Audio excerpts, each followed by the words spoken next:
নিখিলেশ, তোকে আমি মারতাম না, কিন্তু তুই দোষ করেছিলিস, আর দোষ করলে শাস্তি তো পেতেই হবে।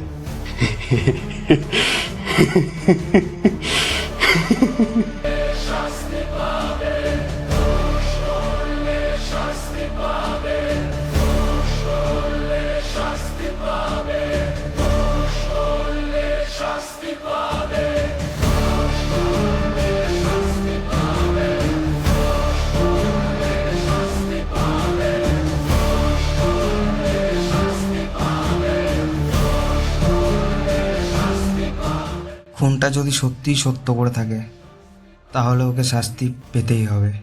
তোরা আমাকে শাস্তি দিবি?